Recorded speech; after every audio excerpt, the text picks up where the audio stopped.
አልማዝ እናትሽ የለችም እንዴ?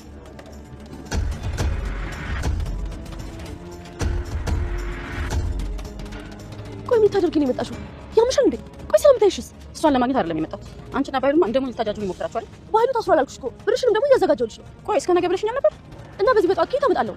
ሲጀመር አንቺ በጠዋት እንዴት አዲስ አበባ ገባሽ? እውነትም ልጅ ነገር ነሽ። መጀመሪያም ቢሆን አዲስ አበባ ሆኜ ነበር ያወራሁሽ።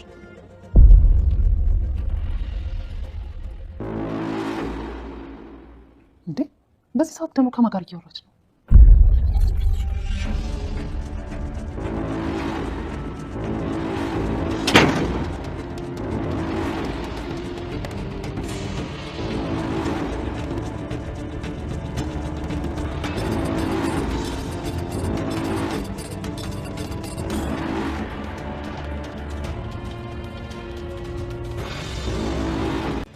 እንደውም እኔም ቢስልሽ በግድ ካልሰማሽ እያልሽ ነበር። አሁን ምን ተፈጥሮ ነው እንደዚህ የምትይኝ?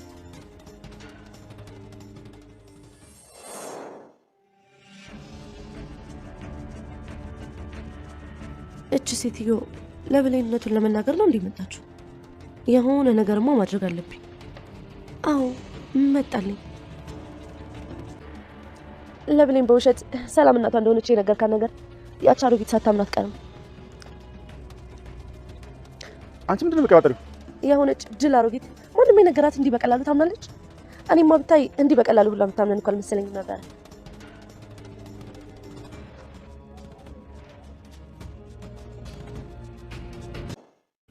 ብር ያስፈልገኛል። የምን ብር? እስከ ነገ 200 ሺህ ብር ያስፈልገኛል። ምን? አንቺ ልጅ ግን ያምሻል እንዴ? በዚህ ሁኔታ ላይ ያየሽኝ ሌላ ብር ትጠይቀኛለሽ? ማም የግድ አስፈላጊ ነገር ነው። እስከ ነገ ማግኘት አለብኝ። እስከ ነገ አልማዝ ሽፍንፍን ክንምንም ብላ እንደ ገጠር ሙሽራ ወደ ሰላም ቤት መጣች። በርን በኃይል አንኳኳች። ቃል በር ከፈተች። በመነጽርና በሻርፕ ስለተሸፋፈነች ግራ ተጋብታ ነበር። መነጽሩን ከላዩ ላይ ስታነሳው ትደነግጣለች። ቃል ደግሞ ወደ ሳሪ መጣች። ሰላም ብታይሽስ? እኔ ሰላም ለማግኘት አልመጣሁም። እኔ የመጣሁት አንቺና በኃይሉ ድጋሚ እንድትሰውዱኝ ፈለጋችሁ አይደለም። በኃይሉ ታስሯለች። ብርሽን ደግሞ እያዘጋጀሁልሽ ነው። አልማዝ እስከ ነገ ብለሽኛል ነበር እና በዚህ በጠዋት ከየት አመጣለሁ? ሲጀመር አንቺ እንዴት አዲስ አበባ ገባሽ? አልማዝ እውነትም ልጅ ነገር ነሽ። መጀመሪያም አዲስ አበባ ሆኜ ነበር ያወራሁሽ። ይህን ሰዓት ወይዘሮ ሰላም በር ላይ ሆና ታይ ነበር። ደግሞ በዚህ ሰዓት ማንን ነው የምታወራው? በቅርብ ርቀት ስታይ አልማዝ መሆን ትሆናቱን ገድልኳት ብላ ስትጨነቀላት የነበረችው አልማዝ ትሆናቱን አልማዝ አላወቀችም። ሰላም ቃል ዞር ብላ ስታያት ሰላምን ቶሎ አምልጭ ስትላት አልማዝም እግሬ አውጪኝ ብላ ከዛ ሮጠች።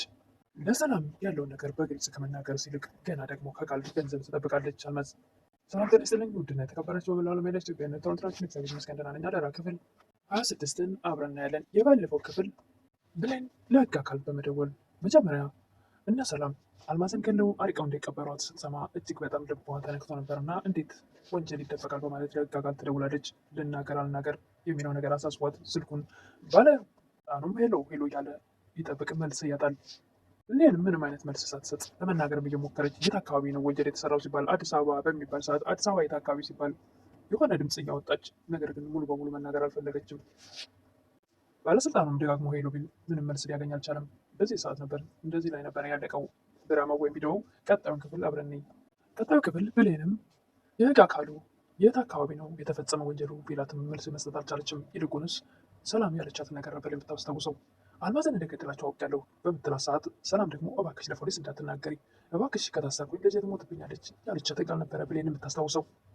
የህግ ባለሙያውን በግድ በተደጋጋሚ ጥያቄ ያቀርባል። የት አካባቢ ነው ባካውት ወንጀል የተፈጸመው? እሷን መናገር አልደፈረችም። እትዬ በጣም እወድሻለሁ፣ አከብርሻለሁ፣ ነገር ግን ደግሞ ወንጀል ተፈጽሞ ዝም ማለት መደበቅ አልችልም ትላለች። ነገር ግን ለህግ አካሉ መናገር ደግሞ አልደፈረችም። አሳልፋ ለመስጠትም ላለመናገርም ለመናገርም ግራ ተጋብታለች ብሌን። ሰላምን በበኩሏ ምንድን ነው የሚሻለኝ? ብሌን ምን እንደገደልኳት አወቀች በማለት ምን ማድረግ አለብኝ እያለች ግራ ተጋብታለች። ሰላምም ተጨንቃና ግራ ተጋብታ በዚህ ጋር ደግሞ ሌላ ነገር 2 ሚሊዮን ብር ከየት አመጣለሁ ትል ነበር። በዚህ ሰዓት ተጨንቃ ባለችበት ቃል ወደ እሷ ትሄድና አንድ ጥያቄ ልጠይቅሽ፣ 200 ሺህ ብር ነገ ጠዋት እስከ ነገ ጠዋት ያስፈልገኛል ትላለች። ሰላም ብዙ ነገሮች ተወሳስቦባት ግራ ተጋብታለች። እንደገና ደግሞ 200 ሺህ ብር ነገ ጠዋት እስከ ነገ ጠዋት ትላለች። ቃል ያምሻል እንዳንቺ ልጅ በዚህ ሁኔታ እያይሽኝ እንዴት ደግሞ 200 ሺህ ብር ጠይቅኛለሽ? አለም ትቀጥላለች። የግድ አስፈላጊ ነው። እስከ ነገ ይህን 200 ሺህ ብር ማግኘት አለብኝ። እስከ ነገ እኔ ለራሴ ብዙ ስንት ያልነገርኩሽም ስጣት አለብኝ። ወንድሜም ታስሯል። ብዙ የሚያስጨንቁ ነገሮች አሉ። አለም ትቀጥላለች። እባክሽም ያስፈልገኛል ትላለች። ወይዘሮ ሰላምም አንቺ ትቀልጃለሽ፣ እንደ ህፃን ልጅ በማለት ታታጊ ነው እንዴ?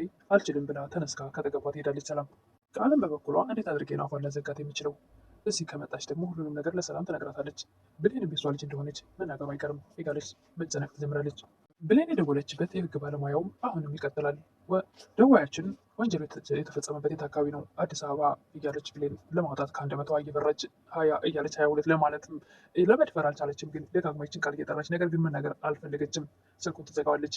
የህግ አካሉም እንዴት እንደዚህ ይደረጋል? የህግ ባለሙያ ላይ እንዴት ነው ስልክ ጆሮ ላይ የሚዘጋው ብሎ ድጋሚ ይደውልባታል። አሁንም በፍጹም ለመናገር አልደፈረችም። ሰላምን አሳልፎ ለመስጠትም ግራ ተጋብታለች። እንደገና ደግሞ የሰው ወንጀል የተሰርቶበት የሰው ህይወት ጠፍቶ እንደዚህም ይባላል የሚለው ብሌን አስጨንቋታል። ለመናገር ስትፈልግም እባክሽን ለልጄ ስትይ እባክሽን እንዳትናገር ለፖሊስ ያለቻትን በተደጋጋሚ ብሌን ታስታውስ ነበር።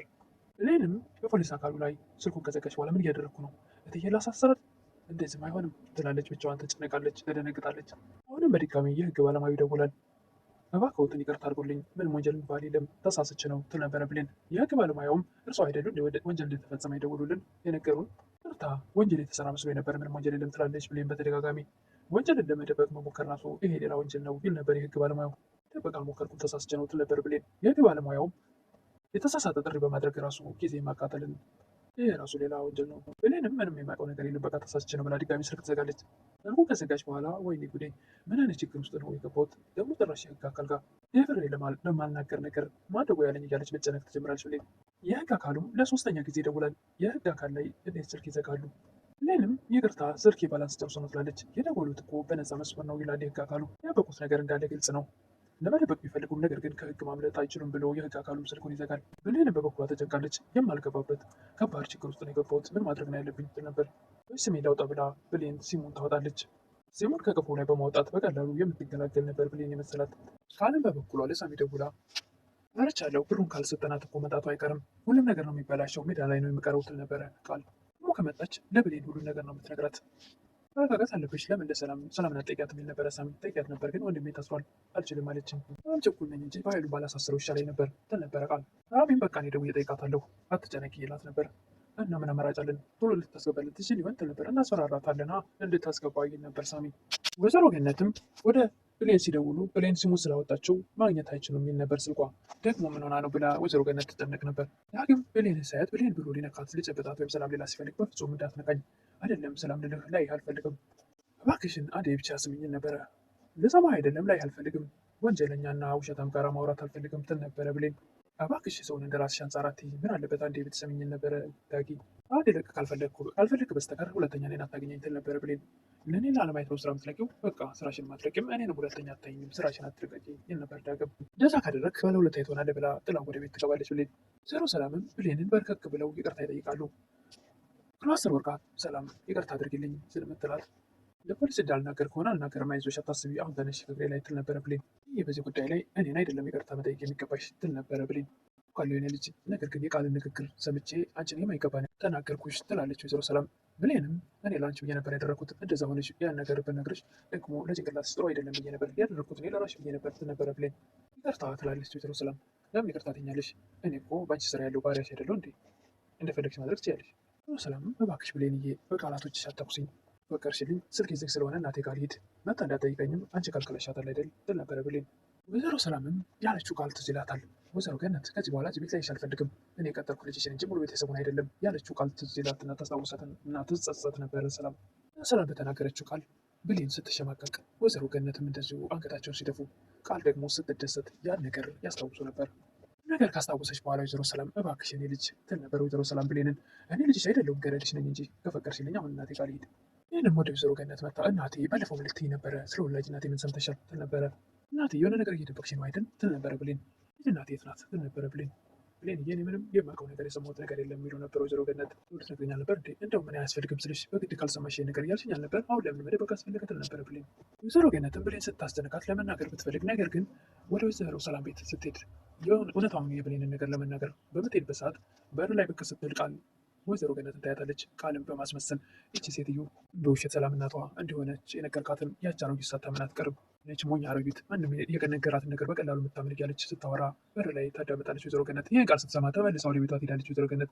ወይዘሮ ገነት አሁንም ልክ እንደ አልማዝ የሸወዷቸው ነው የመሰላት። የቃልን የምትናገረውን ነገር ሰምታ እውነትን የመሰላት ለካ አሁንም ሊሸውዱ ነው በማለት ለብሌን ደፍራ ለመናገር አልፈለገችም። ካስታወሰች በኋላ ወይዘሮ ገነት በእርግጥም ስለ እናትሽ ልነግርሽ ነበረ እኮ ንገረኛ፣ እናቴ ማነች ትል ነበረ። ብሌን እንደሆነች አላውቅም፣ ግን ደግሞ የሚያውቃት ሰው አግኝቼ ነበር፣ ግን ደግሞ ውሸት ነው ልክ እንዳልማዝ ተነጋገሩ እያለ የህግ አካሎች ወደ ወይዘሮ ገነት ብት አሁንም ድጋሚ ልክ እንደ በኃይሉ በር ያንኳኳሉ። በኃይሉም የተያዘው ወይዘሮ ገነት ላይ ሽጉጥ ደቅ ነው እያለ ነበር። ወይዘሮ ገነት ቤት የህግ አካል የመጣበት ለፈው በኃይሉ ሊወስዱ የመጡ የህግ አካሎች ናቸው የመጡት። ምንድን ነው በሰላም ነው ወይ ብለው ወይዘሮ ገነት ደንግጠው የለ ስልክዎት ወንጀል ለመጠቆም ደውለው ነበር ይላል። ስልኩ የብሌን ስልክ በሳቸው ስም ስለሆነ አሉ በዛ ተያዙ ማለት ነው። ይህነዋ ወይዘሮ ገነትም የብሌን አሳዳጊ ሲያሳያቸው ይህ ስልክ የብሌን ስልክ አይደል እንዴ ይላሉ። ምን አሉ ይላል። ምንም አላልኩም፣ ይህ ስልክ እርሱ አይደል እንዴ የምንጠቀሙበት ይላሉ። የህግ አካሉ አሁን ነኝ ይላሉ። ብሌንን አሳልፈው ላለመስጠት ወይዘሮ ገነት ምን ነው ምን ተፈጠረ ይላሉ። ወንጀል ለማሳወቅ ደውለው ነበር፣ ነገር ግን ደግሞ ወንጀሉን ለመደበቅ ሞክረዋል። ያልተገባ ባህሪም ለማሳየት ሞክረዋል። ስለዚህ ወደ ህግ አካል ሄዱ።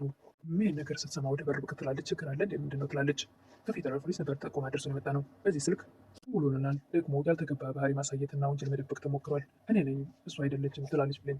ግነትም አይ እኔ ነኝ ብሎ ነበረ ብሌንን አሳልፈው ላለመስጠት። ብሌንም ደግሞ እናቴ እኔ ነኝ ትላለች። ገነትም ከመቼ ጀምሮ ደግሞ እናትሽን ነገር የማትሰሚ በማለት ብሌንን ተቆጥታ ወደ ቤት ልትገባ ታደርጋለች። ልጄን ብቻዬን ነው የማሳድገው፣ ምስኪን ሴት ነኝ ተወኝ ይላሉ ወይዘሮ ገነት። ህግ አካሉ እንዲሁ ዝም ብሎ በቀላሉ የምታለፍ ነገር አይደለም፣ ነገር ግን ለጥያቄ ብቻ ነው የሚፈለጉትና ቶሎ ይመለሳሉ ብለው ይዘዋቸው ይሄዳሉ። ምስኪኗ ወይዘሮ ገነት ብሌንን ለማዳን ብላ ወደ ፖሊስ ጣቢያ። ብሌንም ወዲያውኑ ወደ ወይዘሮ ሰላም ነበር የደወለችው። እናቴን አሰሯት። ምን እንደታሰሯት ነበር ወይዘሮ ሰላም። የኔ ጥፋት ነው ትዬ በቃ አሁን መጣሁልሽ አብረን እንሄዳለን ብላ ወይዘሮ ሰላም አብራ ትሄዳለች። ወይዘሮ ገነትን አግኝተው አላናገሯትም፣ ምክንያቱም ጥያቄ ላይ ናት። በስተመጨረሻም አልማዝ እንደዚህ ሽፍንፍን ክንብንብ ብላ ወደ ወይዘሮ ሰላም ቤት መታ በር በኃይል ታንኳኳ ነበር። በምታንኳኳ ሰዓት ብሌን ትጣራ ነበር። ብሌን ትል ነበረ። ቃል ምን ደግሞ እኔ በር ልከፍትላት ነው እንዴ? እኔ ዘበኛ ሆንኩ ማለት ነው ትል ነበረ። ብሌን ስትጠራ ሰምታ ሄዳ ብትከፍት እንዴት ጥሩ ነበር። ደግሞ ወይዘሮ ሰላም ቃል በሩን ከፍታ አልማዝ ጋር ለምን እንዴት መጣሽ እያለች ስትከራከር ከቅርብ ርቀት ሰላም እያየች ነበረ። ነገር ግን ወይዘሮ ሰላም ጠጋ ብላ ማንነቷን አላየችም። ገደልኳት እያለች ስትጨነቂያት የነበረችዋን ሴትዮ ብታያት ኖሮ እንዴት ጥሩ ነበር። ነገር ለምን መጣሽ ሰላም ብታይሽ እያለች ስለነበር ዞር ብላ ሰላም ስታያት ቶሎ አምልጭ ስላለቻት እግሬ አውጭኝ ብላ ሮጠች። ወይዘሮ አልማዝ ከቃል በር ከምጠበቅ ይልቁንስ ለሰላም ያለውን ነገር በሙሉ ነግራት ቢሆን እንዴት ጥሩ ነበር። በእርግጥም ለገንዘብ ነው መጀመሪያ ደግሞ በዚህ ሰዓት ከማን ጋር ነው የምታወራው በማለት ወደ በር ተጠግታ ነበር። ነገር ግን በምትጠጋ ሰዓት ቃል ፍርሃትና መንቀጥቀጥ ይታይባት ነበር። ወይዘሮ ሰላምም ግን ይህን ነገር ያወቀች አይመስልም። እስቲ እሱን በቀጣይ የምናየው ይሆናል። ዛሬ ግን ይህን ይመስል ነበር።